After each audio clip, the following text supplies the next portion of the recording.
It's a scary thing to stand alone, and that's exactly what I want to talk to you about today, because standing alone is one of the things that scares us the most.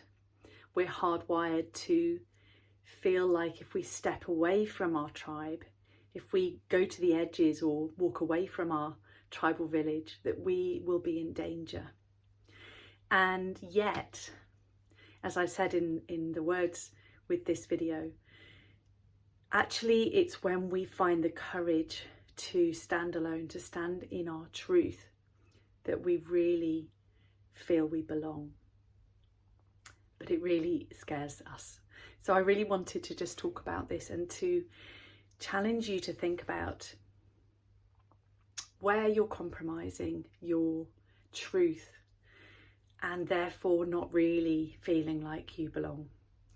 So one of the things I was talking about in a conversation this week is this idea that when we go into certain settings, if we feel the need to people please in order to fit in, it's like we put ourselves on the line. It's like we're saying, okay, I don't really matter. I'm going to sacrifice myself in order to fit in this setting. And when we do that, and then we find that that setting doesn't work well for us, we feel so rejected. We feel so alone because we sacrificed ourselves in the process.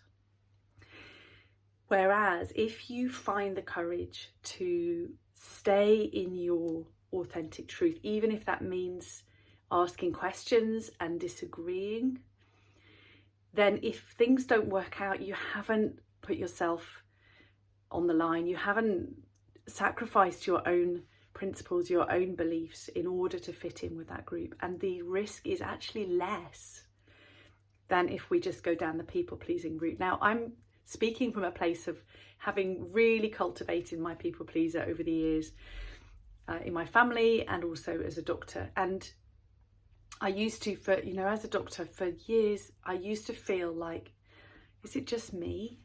Is it just me that feels uncomfortable with how certain things are? Is it because I'm too sensitive, which is one of the beliefs I was holding? Is it because I'm just not cut out for this, that I'm not the right type of person to do this? If you watched Adam Kay's This Is Gonna Hurt recently, you'll have seen the female consultant saying, well, maybe you're just not cut out for this. And that really resonated with me, because that's what I used to tell myself. Maybe the reason I'm feeling so uncomfortable is because I'm not cut out for this. And it wasn't until I found the courage to step away and just say, this isn't working for me, that I discovered that there were so many other people out there who also are questioning, this isn't right, this isn't okay, this isn't working.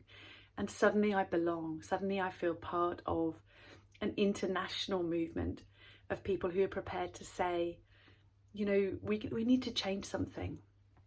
But I'm just talking about my experience of the medical profession.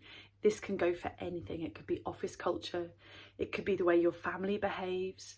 It could be any profession, your village, your neighbours, the reactions of people around you in your social group. If you're not able to speak up and to be authentic and true to yourself and say, actually, you know what, I'm not sure I agree with that, this is what I feel, then you always feel just drained and not really in your full potential. So I just wanted to make this short video to inspire you to think about this. Is there some part of you that you're sacrificing?